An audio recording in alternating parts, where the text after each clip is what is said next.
सुखदेव महाप्रभु कहते हैं कि हे राजा, नंदास्तमजम उत्पन्ने जाता हलादो महामना आहु अभिप्राण वेद ज्ञान स्नार सुचिर अलंकृता।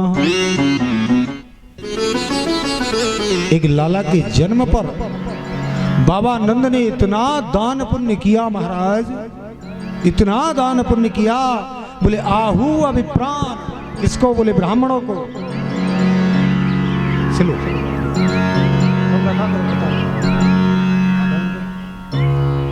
आहू अभिप्राण वेद ज्ञान। बोले विप्र कैसे हैं?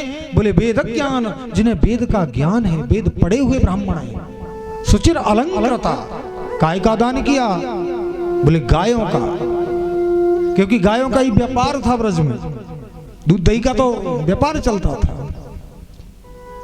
स्वर्ण से सींग और चांदी से खुर मढ़वाकर लाखों गायों का दान किया।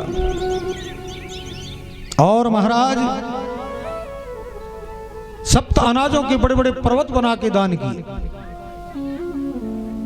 और श्री सुखदेव महाप्रभु कहते हैं कि हे राजन, आज ब्रजमंडल के अंदर ऐसा लगता है देखने में मानो साक्षात श्री देवी अपने प्रीतम के जन्म उत्सव पर आकर के नृत्य कर रही हो। श्री देवी जानते हो कौन है? बोलो राधे राधे। जानते हो? पीछे वाले लड़के तो कह रहे होंगे, बोले वही है फिल्म स्टार, है ना?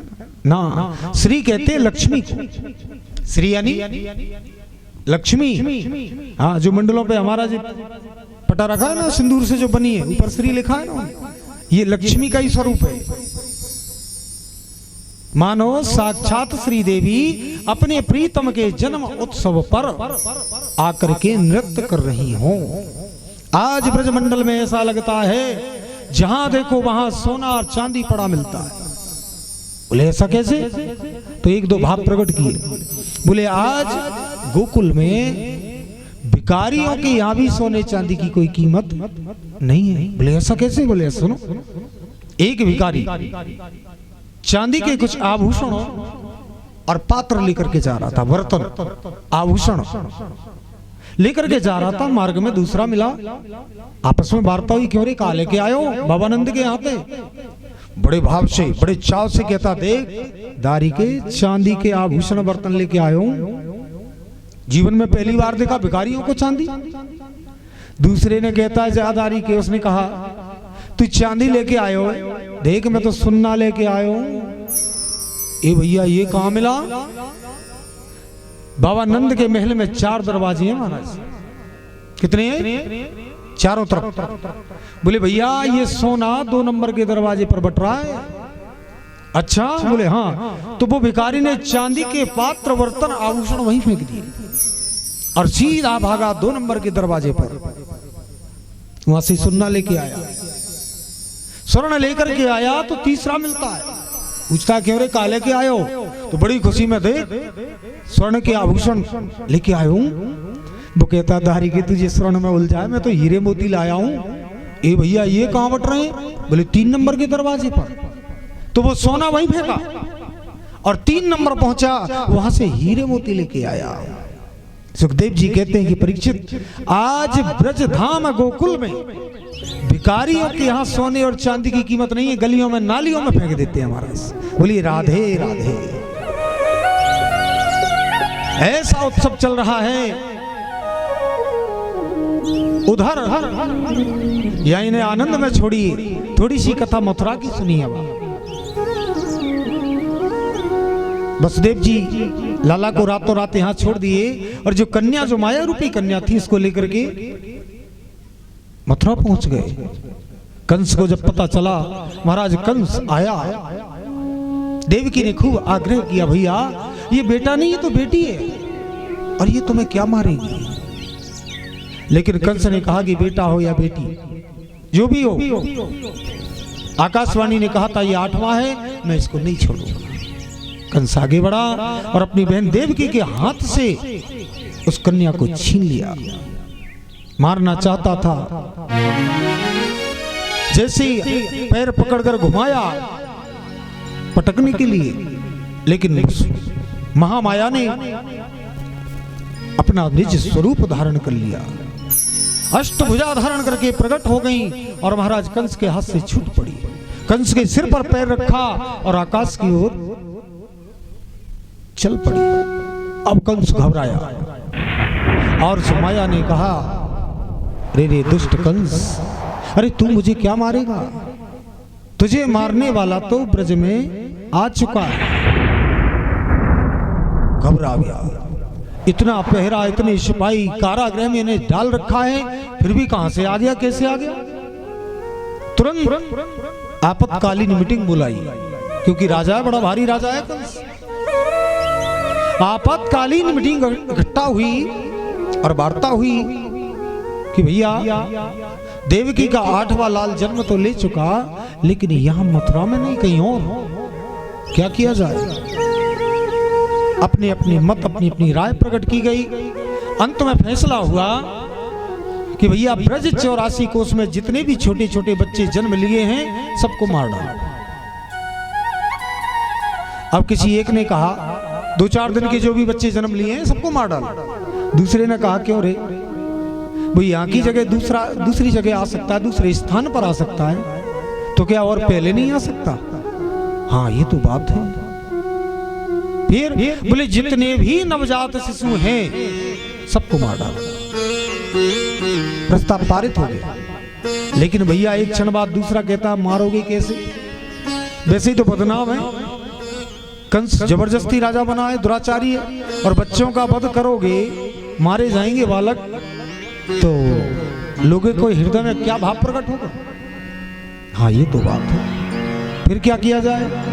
बोले कुछ ऐसा करो कि किसी को पता ना चले कि ये कार्य हमने किया। कैसे होगा? तो कंस का एक मित्र है जिसका नाम है अघासुर, उसकी एक बहन है जिसको कहते हैं पूतना, बड़ी मायावी। वो खड़ी हो गई और उसने कहा कि भैया ये कार्य मैं कर दूंगी। कैसे करेगी? बोले किसी को कोई हाथों हाथ कानों कान खबर नहीं होगी और ये कार्य मैं कर दूंगी। बोले बता कैसे करेगी? बोले महिलाओं को किसी भी घर में जाने का परमिशन नहीं लेना पड़ता। माताएं मान लो गांव में किसी के यहीं जाना है, घूंघट डाला, किसी भी घर में घुस जाए, पुरुष की तो औकात नहीं है कि रोक सके कि देवी तू कौन है और कहां से आई। और पुरुषों से ही खतरा है, अंदर में काम चला लूंगी। अरे बोले तो को घुसने कौन देगा घरों में, तेरे इतने बड़े बड़े दांत, ऐसा भयंकर स्वरूप।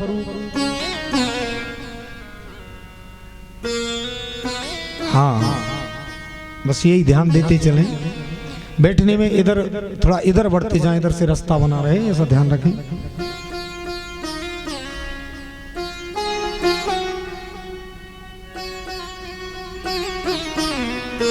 तो पूतना कहती है कि महाराज ये कार्य मैं बढ़िया से कर दूंगी। बोले कैसे कर देगी? बोले आजकल ऐसा चला है मेकअप कि बिल्कुल काली कलूटी हो और वहां पहुंच गई ना, तो ऐसे बन के आती हैं शादी विवाह पार्टियों में कि पहचानी नहीं जाती महाराज। हाँ को पत्नी को पति नहीं पहचान पावे कि देवी जी कोई है कि कोई अलग है। बोलो राधे राधे। हाँ भगवान ने इतना बढ़िया सुंदर स्वरूप दिया, चेहरा दिया, और जाके कैसा कैसा बनवा के लोग आते हैं महाराज, देखने में पता ही न लगे कि क्या है। बोलो राधे राधे। आजकल हमारे इस भारत देश में देश परिवेश सब बदल चुका है। हमारे क्षेत्र में तो फिर भी धर्म कर्म है, बड़े बड़े शहरों में जाके देखो महाराज क्या स्थिति है। और पूतना ने कहा कि भैया ये सब कार्य मैं कर दूंगी, मुझे आज्ञा दो। कंस ने कहा ठीक है जैसे भी तुझे करना है कर, लेकिन बात यह है कि कार्य हो जाना चाहिए, हमारा जो काल है वो मर जाना चाहिए। पूतना चली उधर 7 दिन में, वहां तो आनंद ही मन रहा है ना, वो तो भूल गए सब कुछ। 7वें दिन जाके बाबा नंद होश में आए और बाबा नंद ने कहा एक ग्वालाओ, हम जो वार्षिक कर देते हैं वो कर हम कंस को दे नहीं पाए, और अब ये आनंद उत्सव मनाना बंद करो, अब हमें टैक्स देना है। ग्वालाओं ने कहा कि बाबा तुम्हें जाना है तो जाओ, हम अपने आनंद को नहीं रोकेंगे, जैसे तैसे तो आनंद प्राप्त हुआ है। बाबा नंद ने कहा ठीक है भैया, तुम लोग खूब नाचो गाओ और मैं जाता हूं और कर दे करके वापस आ जाऊंगा। तो बाबा नंद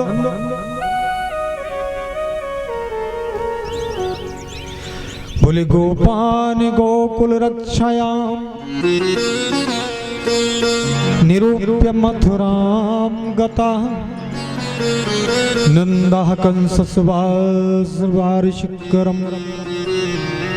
दातुम क्रुद्धोहम। गोपान गोकुल रक्षयाम, उन ग्वालों को कहा कि भैया अब तुम देखना या व्यवस्था संभालना, कुछ गड़बड़ ना हो जाए, मैं जा रहा हूं। बाबा नंद चल दिए, गाड़ी में दूध दही माखन ये मटके भर के रखे और चले जाकर के कंस को कर दिया। कंस ने पूछा बाबा नंद क्या बात है, लेट कैसे है गए? बोले महाराज आपकी कृपा से घर में बालक का जन्म हुआ है। क्या? बोले हाँ। या बुढ़ापे में बाबा? बोले हाँ। तो कंस ने आशीर्वाद दे दिया, बाबा तेरा लाल जुग जुग जिए। अब्बा को ये पता ना कि वही तो काल है। बाबा नंद ने कर दिया, वसुदेव जी से मिले, क्योंकि वसुदेव जी उस समय के लिए कारागार से निकाल दिया था कंस ने। कहे अब यहाँ बेटा भाई नहीं, लेकिन रहना कस्टडी में पड़ेगा, कारागार में ना होते हुए कस्टडी में। बोलो राधे राधे। बाबा नंद से वसुदेव मिले और कहा कि आप जल्दी जाओ, गोकुल में कुछ गड़बड़ होने वाला है।